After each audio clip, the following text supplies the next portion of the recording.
I'm wearing my breast cancer outfit today. Yes. The burn your bra earrings. So this I love it. breast cancer uniform. And thank you for wearing pink today. We're all on the same page. We're all on the same page. Yep. Yes. Well, CJ, take us back to the day you were diagnosed with breast cancer. What form of support did you need from your husband that you did not receive? Well, I got it twice. I've had breast cancer on both sides. And in 2007, I was still with my husband, completely unaware that he was unfaithful throughout the marriage. And I thought I was more or less getting the support I needed. But then in 2014, I got it on the other side and I got a worse case of breast cancer. And at that time, I had very recently found out that he was having an affair with a woman that he refused to give up. And so when I was undergoing chemotherapy during the second cancer cancer diagnosis, he was actually in Europe with his girlfriend. And that was not a very satisfactory situation for me, to say the least. Yes. Oh my gosh. So knowing that, we already know how you found out. What did he ask you to consider during this difficult time in your cancer journey? Well, when I found out about the infidelity, which was through a text on his phone when I was trying to change his phone from one to a new model, and a text came through from the latest girlfriend. He didn't really want to lose me as a wife because of all the services I provided. I did the taxes and organized the life around his life for him and all of that. So he offered me a part-time wife position. And he said, I'd be perfectly happy spending 2 or 3 days a week with her and the rest of the week with you. And because I didn't want my whole life to collapse and my home to disappear, I was even considering that for a while. But when I was diagnosed with cancer for the second time, and that was a real blow because I thought I'd made lifestyle changes. I thought, been there, done that. I've had cancer already. Right. I'm not going to get through that again. And then I got cancer. And I think part of it was the stress of dealing with the situation with my husband. And as I said, I was having chemo when he was away with her in Europe. And that to me made it plainly obvious that a part-time husband was not going to work. So I learned to be my own advocate. I had to really stand up for myself and gather my own community around me to get through the situation. Yeah, that's the one thing that stood out in the piece we just watched, that it's so important for you to be your own advocate. Well, you also mentioned that your cancer returned. How did you stay positive? And looking back, what coping lessons did you learn that are healing or that were healing at that time? Yeah, I mean, I was very grateful that the return of the cancer was a new cancer because at least it wasn't metastasizing from the original cancer. And that always is a worry. But what I was really upset about was I thought, well, I've been there, done that. Okay, I'll just have a bit of radiation. And radiation is horrible, but it's very survivable. But then when they found that I also had a micromat in one of my lymph nodes for the second occurrence of cancer, that meant I was supposed to have chemotherapy. And I was vehemently opposed to that. I really like alternative therapies, but I did the research and I thought, well, I think I need to do this, but I negotiated with my doctor on the cocktail that she used. I declined adriamycin, which is known as the red devil for various reasons. It's red and it makes you feel really bad. And I instead had carboplatin with Taxol. That's also a pretty heavy duty drug that slams your whole system, but it isn't quite as bad, at least according to what I saw, as adriamycin, and it seemed more appropriate for the particular kind of breast cancer that I had. I was very anal about this. I took on my BBC researcher persona because I wanted to be sure that I investigated all the options and chose what appeared to be the best course for me. What I did won't necessarily suit somebody else because everybody's cancer is different. But I really wanted to have a very active role in planning what happened. Of course. So important. Yes. So, CJ, tell us about what lifestyle changes you made that to try to prevent the reoccurrence. Yes, I mean, there are 4 different things. There's diet, there's exercise, there is trying to reduce stress in your life, because stress is a major cause of illness and disease, and then also trying to get enough sleep. Those were 4 very, very important things. And I was very particular about what I would want to eat. I'm not in favor of the vegan diet. That doesn't work for me. I was very much into the more paleo diet, and the evil food stuff for me as a cancer survivor is sugar. Yeah. Sugar was something I really wanted to try to avoid at all costs, and it's in everything. The only thing that I would have, because I'm just a chocoholic and I love it, is dark chocolate. That was my vice that I kept. But I try to, even now, reduce sugar, avoid cookies, candy, and definitely processed food. Processed food is laden with seed oils. Canola oil is really bad for you. If you look at how that stuff is produced, I think it's better off in a car than in a human. That's my view. So I try to avoid seed oils. I try to avoid heavily processed food. I drink whole milk in my tea. I avoid the plant milks, because I think they are heavily processed and again full of those seed oils. And so I was also very careful to have, if I was having red meat, I want grass-fed, not stuff from a feedlot that's full of all kinds of really unhealthy things that don't do your body any good. So I like to know the provenance of what I eat. I have sourdough bread, and I know the baker.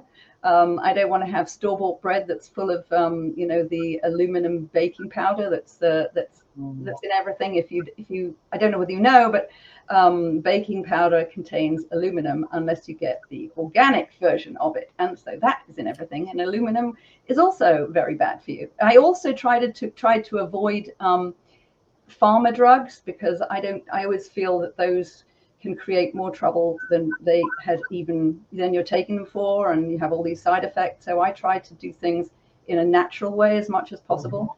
And although I did chemo and radiation, I did a hell of a lot of alternative therapy too, to try to clear some of that toxic material out of my system afterwards. And did I do the right thing? I mean, I try to laugh a lot. I try not to, for example, I used to read the news all the time. I always used to be watching the news because I'm a journalist. But it's all bad news. It makes you feel bad. Right. When I was going through cancer treatment, the last thing I wanted was bad news, or watching a movie about somebody who was very depressed, getting over depression. I wanted stuff to make me laugh, So I think that's really important. You want to fill your head with stuff that lifts you up. Positive. Yeah. Yeah. So CJ, you have the BRCA gene mutation. That increases your chance of breast cancer, your breast cancer risk. So how did that affect your treatment decisions, and why is it important?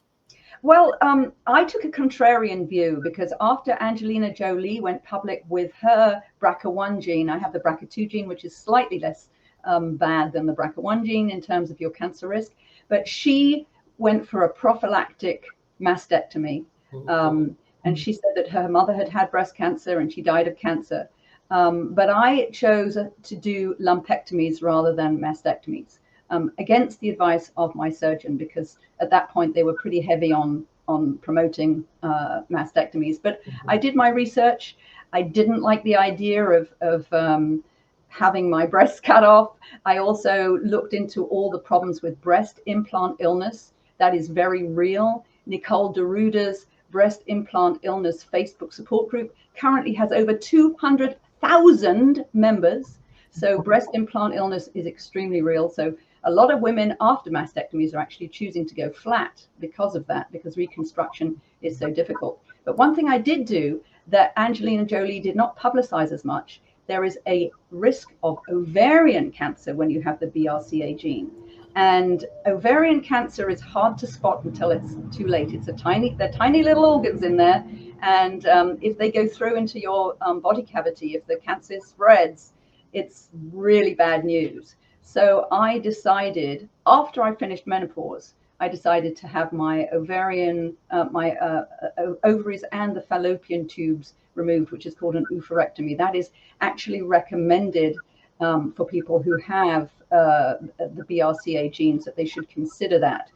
So I did do that because I had heard of a number of personal friends of the family who had been fine after breast cancer, and then a couple of years later they die of ovarian cancer.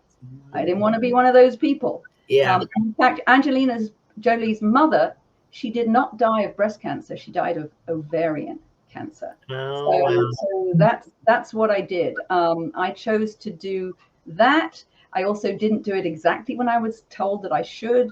I decided I wanted to wait till after I had finished my periods, so I wouldn't be slammed into a nasty artificial menopause. But you know, other people, it's such a personal decision. My sister, she decided to have a full hysterectomy instead of just an oophorectomy. She's more into sort of protection to the 150th degree, you know.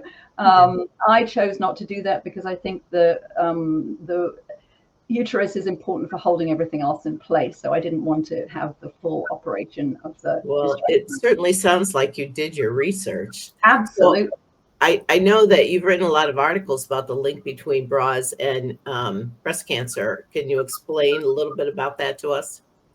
Yeah, I mean, I read over 70 books to put my memoir together, My Wild Ride, How to Thrive After Breast Cancer and Infidelity. And the one book that really hit home for me, and I've actually got it right here with me, Dressed to Kill by Sydney Ross Singer. And it's about the link between breast cancer and bras. And even though the mainstream community hasn't really accepted this, he's done a lot of research, and there has been a lot of peer-reviewed studies out there showing that the link between bras and breast cancer is actually stronger than the link between smoking and lung cancer. That is mega. And that is. One of the reasons is that bras restrict lymph flow, and lymph gets toxins and waste products out of your breast tissue. And toxins and waste products do tend to collect in fatty tissue. And where do we women have fatty tissue? In our breasts. Yeah. So, and if the tighter the breast, the tighter the bra, the longer you wear it, the worse the effects are. So it seemed to me a no-brainer to just, and what I do usually is I have these pink bras. I think everybody should throw their bras away. Throw them away. You don't need them. So I was always, you know, I'm fairly large, and I was always wearing a very supportive, you know, underwire tight bra. And after talking to you, I have ditched my bras. Not 100% of the time, but you know, I'm doing these shows from home, and most of the time I'm here. Why am I wearing a bra? You know, so thank you so much for enlightening me on that. I'm thrilled that you set me free. So also, I want to ask you about your memoir links breast cancer with fidelity. So what are the connections between the two, and what lessons can women learn from your book?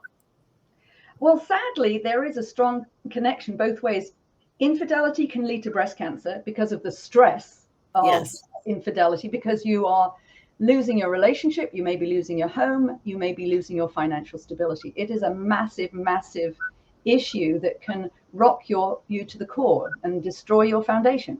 So stress, lots of studies have shown how stress creates cancer. So that way you can see, and in my case, I had breast cancer for the second time after the infidelity. But it can go the other way around, because sadly, when people are sick, sometimes the partners bail.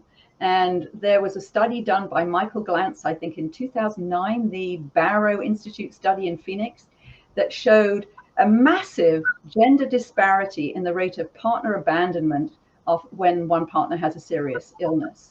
And so what that means is that the wife is not feeling well. She's certainly not up for making love or having sex and making tons of meals for the guy. And so what does he do? He finds all that stuff elsewhere. It sounds really cruel, but it does seem to be what sometimes happens. And that's not to say there aren't some real champion guys out there who have been amazing supports to their women. But one of the reasons why I wrote that book is that so many of these cancer memoirs, for example, Had I Known by Joan London, she starts the book with 2 pages of dedication to her husband about how wonderful he was at helping her through it when she had breast cancer. I did not have a 2-page dedication at the beginning of the book to my husband. I did it on my own, and I had already built a community of people around me from dealing with infidelity, because your whole community collapses. I developed this kind of plan of action. And so that's what I did. And what I would recommend is people will find a lot of information in that book and a lot of laughter, because it's heavily researched, 70 books, over 100 articles and studies in the bibliography, but it has cartoons and it covers a lot of different aspects. And it also shows you techniques and tools you can use to improve your mood and reduce stress. Because and I think that is key, because it's not so much it's infidelity goes with breast cancer, it's that the stress of anything goes with getting sick. Right. My sister was a caregiver to her husband, and she developed a very rare form of lymphoma, and I know it was from the stress. Right. Because where else could it come from? So thank you so much, CJ, for enlightening us. We're going to be back and talk to you more. Hello. Hey, CJ. Hey, welcome to the segment we call Your Health and Wellness Advocate. If you are tuning in to the show, October is Breast Cancer Awareness Month.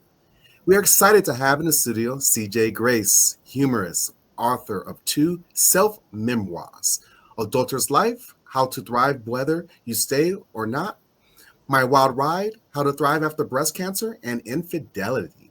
CJ is working on her 3rd book already. The title is The Cheating Ex-Files. What a great title. 101 Gifts for an Unfaithful Ex-Partner, based on over 8 years of comic Christmas blogs. CJ, did you need an advocate to help you decide on treatment options? Well, in my case, I was my own advocate, but it is often really helpful for somebody to have an advocate. You can even have a paid advocate. There are companies that offer advocacy services, because often you're really not going to be in the mood to be advocating for yourself during this pretty difficult time. I had already been through cancer before, when I went through the 2nd bout of cancer, which was more serious, and I had to go through chemo. I was very, very grateful that my youngest son, came. He was living in England at the time, and he changed his whole life to come back and be with me when I was going through treatment. So that is really important, that you need some community around you, people who really care. Absolutely. Yes. That's great. Now, did you find it difficult to, what do you say to someone who's dealing with cancer, and how do you add comic and, self-help into your memoir? That